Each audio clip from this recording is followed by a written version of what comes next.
Don't you want devoted followers who leave their families for you, give their money to you, give their bodies to you, give up their lives for you, consider you God? Everyone loves to hear an underdog story going from rags to riches that inspires millions from poverty to incredible wealth, while being completely honest and righteous the whole way through. This is not that story.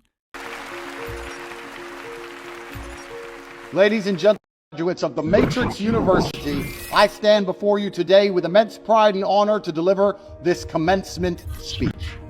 I give my heartfelt congratulations to the new class of slaves, instilling your minds with insidious propaganda and providing you with very little information of actual value. Whoa! Welcome to the real world! Andrew Tate, the top G, a self-made internet multi-millionaire entrepreneur, boxer and marketing genius, one of the best to ever do it. Whether you love him or hate him, there is no denying the impact and influence he's had on people online. Going from a nobody to the most famous man on the planet with every kid knowing his name. His TikTok strategy was ahead of its time and is being replicated by gurus and streamers. The clipping Discord where there's like a 300 to 400 people Discord. So what they do is they post the videos, we pay them a certain rate per 100K, and it just keeps them motivated to keep posting. And without them, it'd be nothing, because all that matters is the clips, the TikTok clips, everything, because everyone's just scrolling. So when they see me on there, they click on the streams and it just traffics it to my kick. So. But how did he get here? I'll save you his childhood story because it is no secret, and Tate himself has spoken on that multiple times. But you can just imagine his parents split up, and his mother took him and his brother from the States back home to the UK. He grew up in Luton, in one of the toughest and poverty-stricken areas in the UK. His early life was all about kickboxing, and he became a world-famous champion. It's clear Andrew Tate from young wasn't going to let himself be average. I don't enjoy it. I hate training. I hate fighting. This is I was born for this. I have no choice. He even tried to become famous numerous times, appearing on a travel show and Big Brother. Once fame didn't quite happen, he had a few businesses, from TV marketing to webcam studios.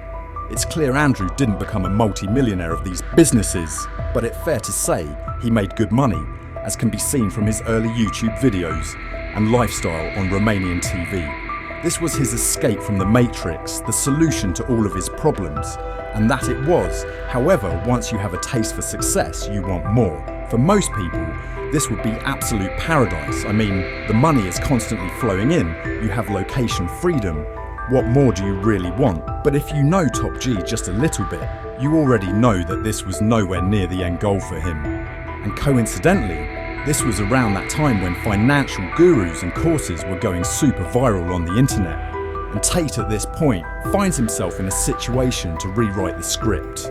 He understood the attention economy. He knew if he could go viral, he could turn those viewers into buyers.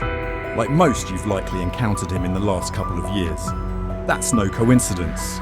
This brings us to step one of the master plan, causing polarity. You know what?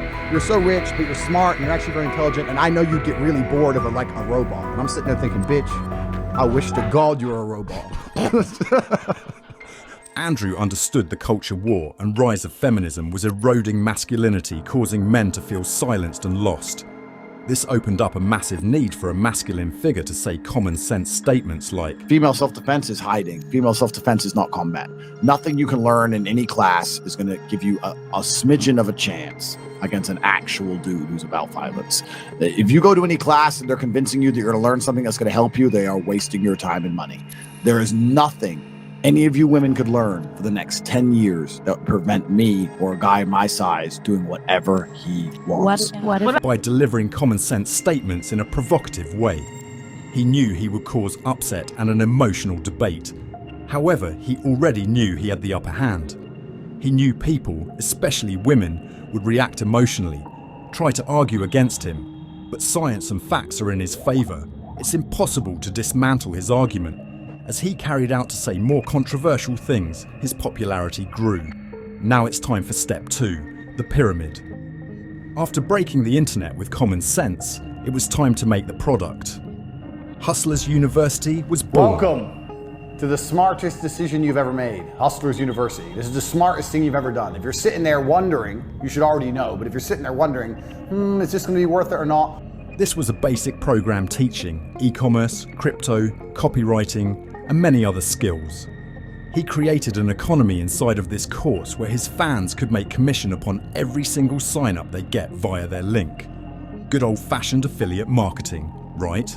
Well, Andrew Tate structured this as a pyramid scheme. His fans would create thousands of accounts of him promoting his course. This led to him being inescapable on TikTok, to the point where TikTok has to change their algorithm. This has now been copied by streamers having discords with clippers who make money per million views they get. The whole point is to create a funnel and convert these views into kick views, or in Andrew Tate's case, course sales. Then it was time for the final chapter, get cancelled. Andrew knew that the world saw past the woke ideology and it was time for him to disrupt the whole mainstream media. Once his popularity grew, there was no way around it. It was time to prove he was right. He knew if he gets cancelled, or better put in prison, he will have a cult following like no other, as they will prove everything he has been saying to his fans. The course, the real world, with a price gauge of $49 a month, and the premium VIP club called the War Room costing $10,000. Tate boasts of having over 200,000 members. This gave him a month income of 10 to 12 million a month. Okay, so he took over the internet and said some controversial stuff and sold a course, but how does that make him a cult leader? Andrew Tate didn't just build a business, he crafted a cult-like following, employing tactics straight from the playbook of history's most infamous cult leaders. Like a skilled manipulator, Tate fostered a sense of exclusivity and belonging among his followers, giving them a common enemy called the Matrix.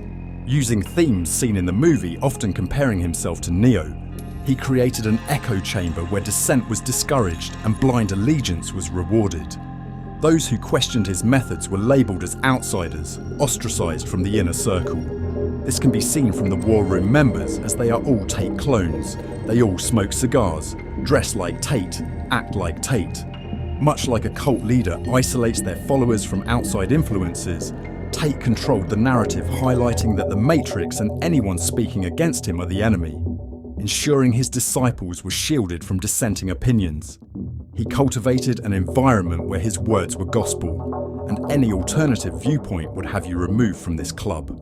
Moreover, Tate exploited the vulnerabilities of his followers, preying on their desires for success and validation, by selling his lifestyle rather than the product. He sold his fans the dream of where they want to be in life. He offered them a pathway to greatness, promising wealth and prosperity beyond their wildest dreams. But in reality, it was a carefully crafted illusion designed to keep them under his spell. Central to Tate's allure is his portrayal of himself as a truth-teller amidst a sea of deceit. By positioning himself as an outsider challenging societal norms, he cultivates a sense of camaraderie among his followers. This sense of belonging is a fundamental element in the formation of cults, offering individuals a sense of purpose and identity within a larger community. As Tate's influence grows, so does his ability to shape the beliefs and behaviours of his followers. The War Room, shrouded in secrecy, serves as the epicenter of Tate's influence. Described vaguely as a private network, it operates similarly to clandestine organisations like the Freemasons. Members pay for access and vie for recognition within the group, fostering a sense of exclusivity and privilege. The allure of the War Room lies in its promise of protection from the perceived threats of the outside world, reinforcing Tate's narrative of a society in decline. The tactics employed by Tate bear striking resemblance to those utilised by cult leaders throughout history. From the establishment of front groups to the gradual indoctrination of followers, Tate's methods align with classic cult recruitment strategies. By offering solutions to perceived problems and instilling a sense of dependency, he solidifies his position of authority within the group. This gradual erosion of autonomy is a hallmark of cult dynamics, as followers become increasingly reliant on their leader for guidance and validation. One of the most insidious aspects of Tate's approach is his manipulation of information and control of communication channels. By limiting access to outside perspectives and promoting his own narrative as the ultimate truth, he effectively silences dissenting voices. This tactic, known as information control, is a common feature of cults, serving to reinforce the leader's authority and suppress opposition. Another key component of Tate's strategy is the cultivation of emotional dependency among his followers. By inducing feelings of guilt and inadequacy, he fosters a sense of reliance on his guidance and validation. This emotional manipulation serves to further entrench followers within the group, making them more susceptible to his influence. Tate's rhetoric often centers around themes of empowerment and self-improvement, appealing to individuals seeking purpose and direction in their lives. However, beneath the surface lies a darker agenda, one that seeks to exert control over the thoughts and behaviors of his followers. By exploiting their vulnerabilities and fears, he positions himself as the sole arbiter of truth and salvation. What are your thoughts? Is Andrew Tate a living legend who wants to free the youth from the prison of the Matrix? Or has he carefully constructed a cult pyramid scheme to enrich himself?